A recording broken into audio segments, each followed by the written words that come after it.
Well, you know, the fall and winter kind of makes me sad because I can't get in my garden anymore, but you know, I have a solution. And what is that, Judy? Indoor gardening. That's right. And you know, there's a great new product by Lechuza, which is a self-watering container. Now, before we start replanting this orchid, let me just tell you what that really means. A self-watering container is simply a pot that has no drainage hole and an insert like this one here. Now, the real big key for any self-watering pot is some kind of wicking system. Now, sometimes that's the pottery itself, but quite often it is actually a wick that goes up through the pot and then goes back down into the water. Now, this one from Lechuza also adds this handy little indicator which has maximum and minimum on this glass tube.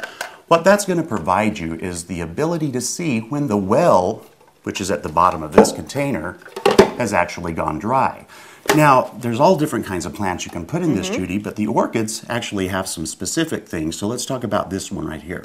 You know, I think orchids scare people so much, and they're really one of the easiest houseplants to have. In the wild, they grow up in trees, and they're just hanging on to the trees, so you don't have to really make sure they're soaking wet all the time. So with the self-watering, it's going to really be just pulling water when it needs it. Now, orchids are a little bit different than any other plant that you'd be planting in there because it has like a medium that's, for this one, it's moss, sometimes it's bark. And what you want to do is pull it out of its pot, and you want to take all of this moss off of the roots because Lechuza gives you some different soil medium to use. It really does. Now, this is a great product for orchids because it doesn't really retain moisture like regular potting soil. If you are going to be planting other houseplants in this, you can quite often use the potting soil that they come with. Just read the instructions that come with this pot. So I'm going to fill this about halfway up. As you can see, it's just covering the wick.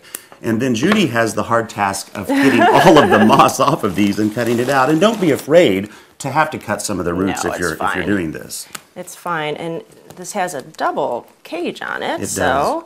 And I am, you know, breaking a couple of the roots, but really this is a very nice, healthy orchid, and it will just regenerate roots. It's also a great time, Judy, when you're doing this, to see if there are any maybe dead roots or some that have gotten a little too much water and too much moisture.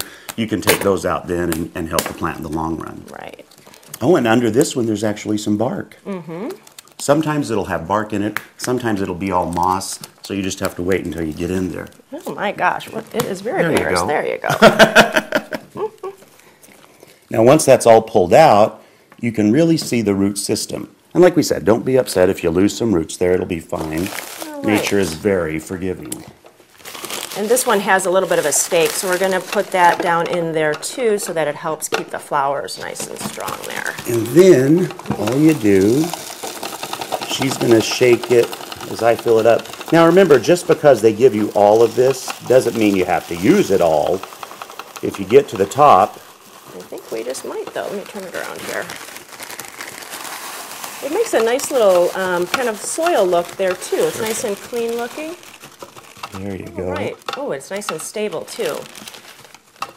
You know, go ahead, Jude. Oh, I think the last step is going to be watering it. I can do that. Okay.